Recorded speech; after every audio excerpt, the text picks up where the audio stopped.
सभी साथियों को मेरी तरफ से नमस्कार। साथियों, एक बार फिर से आपका अपने चैनल पर स्वागत है। तो साथियों, जो नई वैकेंसियां हैं वो राजस्थान में आना शुरू हो गई है। जैसे कि कल संगणक की वैकेंसी आई थी और उससे पहले जूनियर अकाउंटेंट की वैकेंसी आ चुकी है और उससे पहले जो राजस्थान सूचना सहायक है उसके आवेदन भी लिए जा चुके हैं। तो इन सभी वैकेंसियों का जो कैलेंडर है वो बोर्ड के द्वारा पहले भी जारी कर दिया गया था और अब सितंबर अक्टूबर में इनके एग्ज़ाम होने हैं। तो जो साथी राजस्थान की कला एवं संस्कृति एक प्रमाणित पुस्तक के माध्यम से पढ़ना चाहते हैं तो उनके लिए मैं बता दूं कि अपने जो चैनल पर कक्षा 10 की ये बुक अपने चला रखी है। इसकी आज अपने एक और क्लास है वो करने जा रहे हैं, जिसके अंतर्गत हम तीसरा अध्याय है वो आज शुरू करने वाले हैं। तो यदि आपने पीछे के वीडियो नहीं देखे हैं तो आप चैनल की प्लेलिस्ट में जाकर के वो वीडियो देख सकते हैं। और ये एक प्रमाणित पुस्तक है और इस पुस्तक से हर बार हर एग्ज़ाम में हूबहू क्वेश्चन है वो पुटअप होते रहते हैं। तो आज अपने साथियों पढ़ने जा रहे हैं राजस्थान के उत्सव, त्यौहार और मेले। ये टॉपिक अपने शुरू करने जा रहे हैं। तीसरा अध्याय है ये राजस्थान की कला एवं संस्कृति की जो बुक है कक्षा 10 की। तो आइए शुरुआत करते हैं आज के वीडियो की और देखते हैं राजस्थान के उत्सव एवं त्यौहार।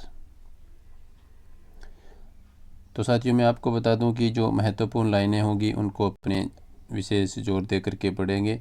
बाकी जो एक्स्ट्रा लाइनें हैं जो अपने ज़्यादा काम की नहीं हैं उनमें अपने ज़्यादा समय वो ख़राब नहीं करेंगे। तो शुरुआत करते हैं पाठ की जो बेसिक बातें हैं उनसे। उत्सव एवं त्यौहार के बारे में यहाँ पर सबसे पहले इन्होंने थोड़ा सा परिचय दिया है। राजस्थान में एक कहावत प्रचलित है, 7 बार न्यो त्यौहार, अर्थात सप्ताह के 7 दिनों में यहाँ 9 त्यौहार होते हैं। यहाँ की स्थानीय संस्कृति की अभिव्यक्ति लोकोत्सव में स्पष्ट रूप से देखी जा सकती है। ये त्यौहार, उत्सव एवं मेले इस प्रकार रचे गए हैं कि मौसम, समय तथा लोक भावना सबका संतुलन इनमें दिखाई देता है। अक्सर फसलों की कटाई व बदलते मौसम के साथ संयोजित ये अवसर आमजन को एक नवीन ऊर्जा प्रदान करते हैं। ये उत्सव, त्यौहार और मेले सांसारिक उलझनों में फंसे लोगों को कुछ समय के लिए शारीरिक एवं मानसिक आनंद प्रदान करते हैं। राजस्थान की इंद्रधनुषी संस्कृति की पहचान प्रकट करने वाले कुछ प्रमुख उत्सव, त्यौहार व मेलों की झलक यहाँ पर प्रस्तुत है वो की गई है। तो साथियों, यहाँ पर आप एक चीज़ गौर करें कि यदि हिंदी में आपको शब्द शुद्धि में पूछा जाए कि त्यौहार शब्द है वो कैसे लिखा जाता है, तो यहाँ पर जो आपके सामने ये शब्द लिखा गया है ये अशुद्ध शब्द है साथियों। इसमें ये थोड़ा मिस प्रिंट हुआ है। तो त्यौहार शब्द अपने शुद्ध रूप से ऐसे लिखा जाता है त्यौहार। उसमें ना ही तो दो मात्राएं आती है और ना ही यहाँ पर अनुस्वार आता है। तो त्यौहार शब्द को आप इस प्रकार से लिखें।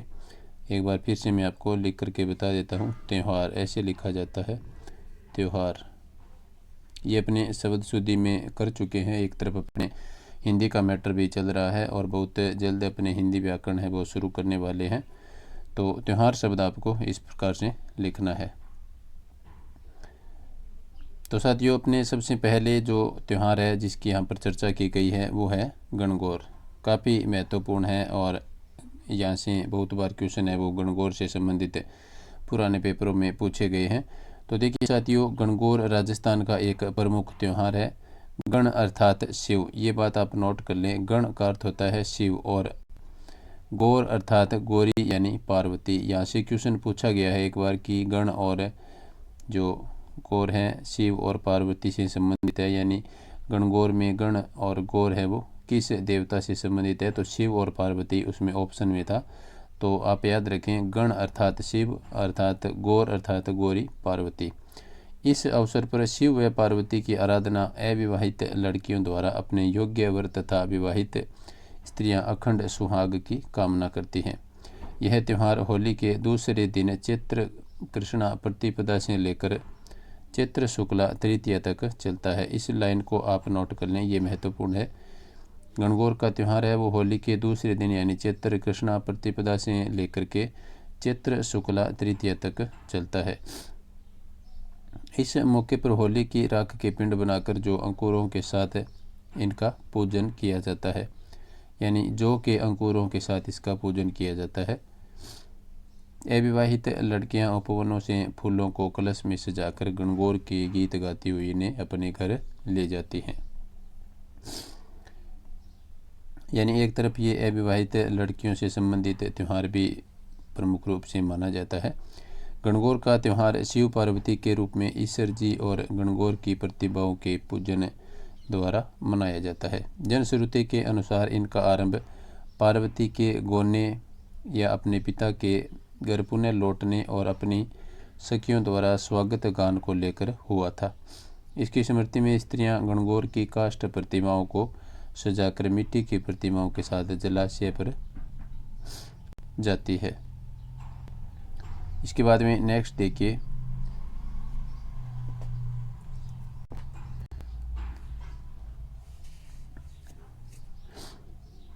नृत्य और गीतों के साथ मिट्टी की प्रतिमाओं को विसर्जित कर काष्ठ प्रतिमाओं को पुनः लाकर स्थापित करती है। इस त्यौहार को जोधपुर, जयपुर, उदयपुर, कोटा रियासतों में बड़ी धूमधाम से मनाया जाता था। हमेशा से ही गणगौर के अवसर पर गणगौर की सवारी का रिवाज रहा है। उदयपुर की गणगौर की सवारी का कर्नल टोड ने बड़ा रोचक वर्णन प्रस्तुत किया है, जहां अट्टालिकाओं में बैठकर सभी जातियों की महिलाएं, बच्चे और पुरुष रंग बिरंगे वस्त्रों एवं आभूषणों से सुसज्जित हो गणगौर की सवारी को देखते थे।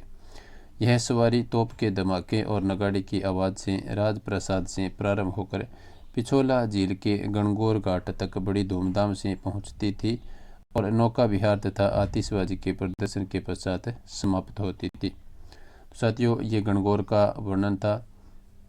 खास करके गणगौर से संबंधित दो प्रकार के क्वेश्चन है वो पूछे जाते हैं।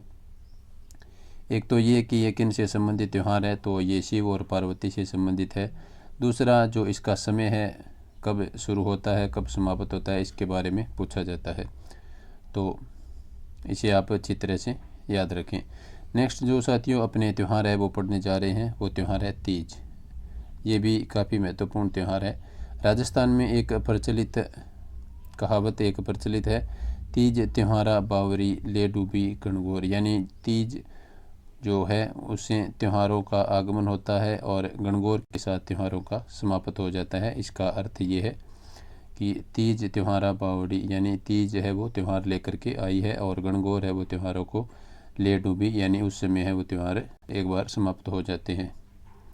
अर्थात त्योहारों के चक्र की शुरुआत श्रावण माह में तीज से होती है तथा इसका अंत गणगौर से होता है। वर्षा ऋतु में श्रावण माह में मनाए जाने वाला तीज का त्यौहार राजस्थान की स्त्रियों का सर्वाधिक प्रिय त्यौहार है। श्रावण शुक्ला तृतीया, यहाँ से आप नोट कर सकते हैं। श्रावण शुक्ला तृतीया को बालिकाएं एवं नवविवाहिताएं इस त्यौहार को मनाती है। नेक्स्ट देखिए, यह त्यौहार विवाह के पश्चात पहली बार पीहर में मनाने की परंपरा है। मान्यता है कि विवाह के बाद के पहले सावन में सास और बहू को एक साथ नहीं रहना चाहिए, इसलिए ससुराल पक्ष की अनिष्ट की आशंका से उसे पीहर भेज देता है। इसके बाद में नेक्स्ट देखिए साथियों, इस अवसर पर सभी नवविवाहिताएं पेड़ों पर झूला डालकर झूलती हैं तथा साथ में ऋतु तथा श्रृंगार संबंधी गीत भी गाती हैं। तीज से एक दिन पूर्व वे हाथों और पाँव में मेहंदी लगाती हैं। तालाबों के किनारे पर मेलों का आयोजन होता है। त्यौहार के आसपास खेतों में मोठ, बाजरा, फली आदि की बुआई भी शुरू होती है। नेक्स्ट देखिए, राजस्थान में गुलाबी नगर जयपुर का तीज का त्यौहार प्रसिद्ध है। ये लाइन आप नोट कर सकते हैं। राजस्थान में तीज का त्यौहार कहाँ का प्रसिद्ध है? गुलाबी नगर जयपुर का। तीज की सवारी में सजे सजाए हाथी, घोड़े, ऊंट और वर्दी पहने हुए उनके महावत घुड़सवार आदि तीज की प्रतिमा के साथ जुलूस में चलते हैं। इस त्यौहार का आनंद उठाने के लिए राज्य भर से हजारों की संख्या में लोग आते हैं। राजस्थानी वेशभूषा में लोग राजस्थानी लोकगीत और नृत्य करते नजर आते हैं। इस दृश्य का विदेशी पर्यटक घंटों ठहर कर आनंद उठाते रहते हैं। तो यहाँ पर एक फैक्ट दिया है, क्या आप जानते हैं? तो ये महत्वपूर्ण है। बूंदी की कजली तीज, ये आप नोट कर लें। कजली तीज कहाँ की प्रसिद्ध है? बूंदी की। तीज का त्यौहार पूरे राजस्थान में जहाँ श्रावणी तीज को मनाया जाता है। ये सामान्य बात है कि राजस्थान में तीज का त्यौहार है वो श्रावणी तीज को मनाया जाता है। बूंदी में यह भाद्रपद कृष्णा तृतीया को मनाया जाता है। यदि आपको कजली तीज के बनाने का समय पूछे तो भाद्रपद कृष्णा तृतीया याद रखना है। बाकी सामान्यतः श्रावणी तीज या ये याद रखना है आपको। इसमें सुसज्जित पालकियों में तीज का उल्लास में जुलूस मनोरम नवल सागर से शुरू होकर कुंभा स्टेडियम पर समाप्त होता है। तो कजली तीज से काफ़ी बार क्वेश्चन है वो पुराने पेपरों में पूछा गया है, इसे आप नोट कर लें। नेक्स्ट साथियों जो अपना त्यौहार है वो है होली। ये भी काफ़ी महत्वपूर्ण और बड़ा त्यौहार है। होली का त्यौहार फाल्गुन पूर्णिमा को पूरे भारत में बड़े उत्साह एवं उल्लास से मनाया जाता है। तो ये चीज़ आप नोट कर लें, होली का त्यौहार कब मनाया जाता है? फाल्गुन पूर्णिमा को। ऋतु परिवर्तन और रबी की फसल की कटाई से जनमानस मनोरंजन के लिए उत्साही हो जाता है। इस अवसर पर होली की पूजा की जाती है। गोबर के कंडों को एकत्रित करके कुछ कंडों की मालाएं होलिका दहन के लिए समर्पित की जाती है। यानी गोबर के कंडों से जो मालाएं बनाई जाती हैं वो फिर होलिका दहन में समर्पित की जाती है। नृत्य गान और गुलाल से त्यौहार का महत्व है वो प्रदर्शित होता है।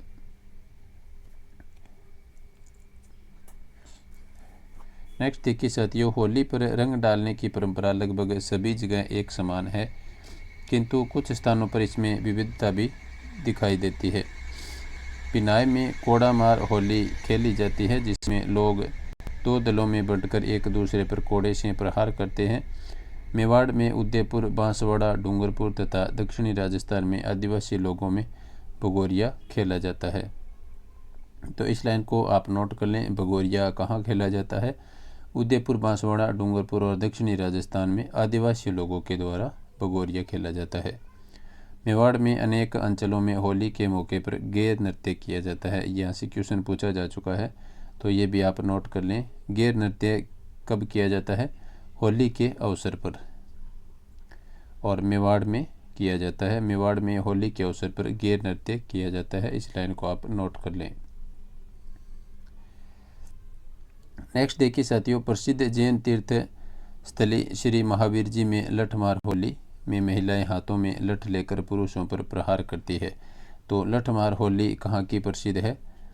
महावीर जी करौली की लठमार होली है वो प्रसिद्ध है। ये यहाँ से क्वेश्चन है वो पूछा जाता है अक्सर। शेखावाटी क्षेत्र में होली के अवसर पर गीदड़ नृत्य किया जाता है, और बाड़मेर की पत्थरमार होली में इलोजी की बारात निकाली जाती है, जो बाद में रोने बिलखने में बदल जाती है। इसी से लोगों का मनोरंजन होता है। जयपुर में पिछले कुछ वर्षों में होली के अवसर पर जन्म, मरण और पर्ण का सभ्य समाज के द्वारा आयोजन होता है। इस कार्यक्रम में बाप की अर्थी, बेटे की बारात और पौत्र का जन्म दिखाया जाता है। कोटा के आवा तथा सांगोद का 200 वर्ष पुराना नहान आयोजन भी प्रसिद्ध है। तो यहाँ से क्वेश्चन पूछा गया है, सांगोद का नहान है वो कहाँ का प्रसिद्ध है? तो ये कोटा का प्रसिद्ध है। यहाँ होली पर खेल तमाशों के जरिए मनोरंजन किया जाता है। तो साथियों, आज के वीडियो में अपने इतना ही पढ़ेंगे। नेक्स्ट जो त्यौहार है अक्षय तृतीया, उसको अपने नेक्स्ट क्लास में पढ़ेंगे। तो आपसे निवेदन कि आप वीडियो को ज़्यादा से ज़्यादा लाइक शेयर अवश्य करें अपने साथियों के साथ, और लगातार अपने चैनल से जुड़े रहें और चैनल को सब्सक्राइब कर लें। वीडियो देखने के लिए सभी साथियों का धन्यवाद। नमस्कार।